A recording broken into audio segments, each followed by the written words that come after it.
Copyright disclaimer under Section 107 of the Copyright Act 1976. Allowance is made for fair use for purposes such as criticism, comment, news reporting, scholarship, and research. Fair use is a use permitted by copyright statute that might otherwise be infringing. Non-profit, educational, or personal use tips the balance in favor of fair use. ओजे Simpson का trial 1995 में America का बहुत ही popular और controversial court case था। उनके ऊपर एक सीरियस चार्ज था कि उन्होंने अपनी ex wife Nicole Brown Simpson और उनके दोस्त रॉन गोल्डमैन का मर्डर किया था। निकोल ब्राउन सिम्पसन और रॉन गोल्डमैन की मर्डर के बाद ओजे सिम्पसन को अरेस्ट किया गया।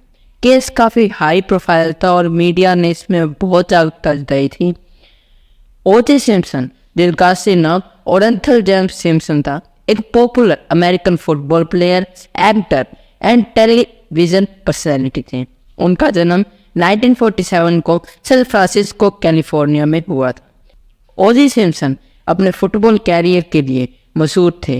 उन्होंने अपने कॉलेज फुटबॉल कैरियर के दौरान यूनिवर्सिटी ऑफ साउथर्न कैलिफोर्निया मतलब USC के लिए खेला और बाद में NFL यानी नेशनल फुटबॉल लीग में खेलते हुए बफेलो बिल्स और सैन फ्रांसिस्को के लिए खेला। उनको प्लेइंग स्टाइल और एथलेटिज्म ने उन्हें एक स्टार प्लेयर बनाया और उन्हें pro football hall of fame में शामिल किया गया। बाद में ओजे सिम्पसन ने अपने कैरियर में एक्टिंग और टेलीविज़न होस्टिंग में भी एक कदम रखा।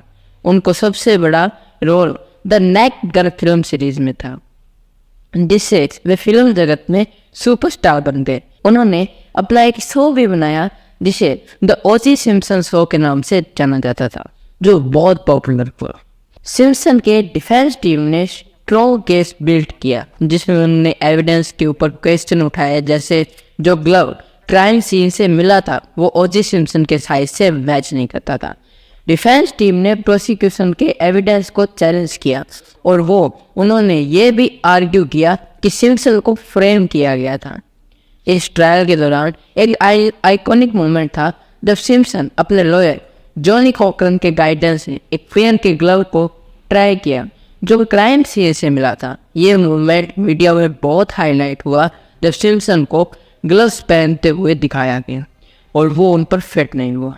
कॉकरन ने फेमस लाइन बोली, if it does not fit you must act, जिससे पब्लिक और मीडिया में काफ़ी इम्पैक्ट हुआ।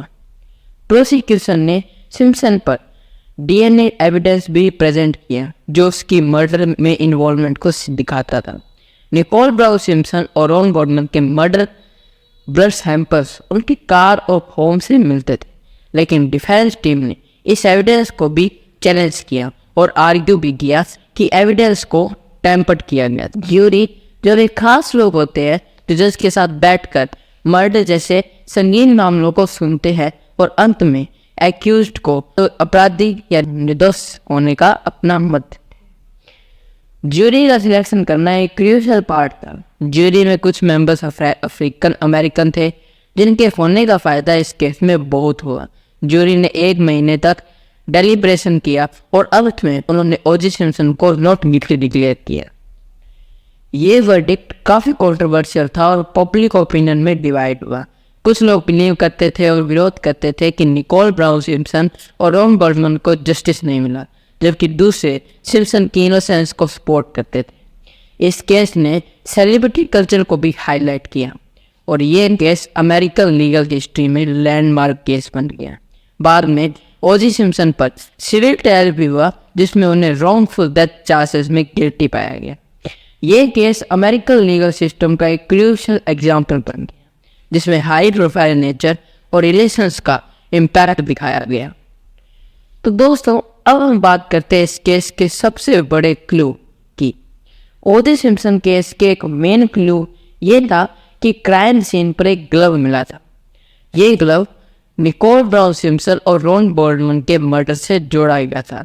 ट्रायल के दौरान प्रोसिक्यूशन ने इसे ग्लव को ओजे सिम्पसन को क्राइम से जोड़ने का सबूत बताया, लेकिन ट्रायल में एक खास मोमेंट तब आया जब ओजे सिम्पसन ने कोर्ट में इस ग्लव को पहना। ये ग्लव उनके लिए बहुत टाइट था और उनके फिट नहीं हुआ।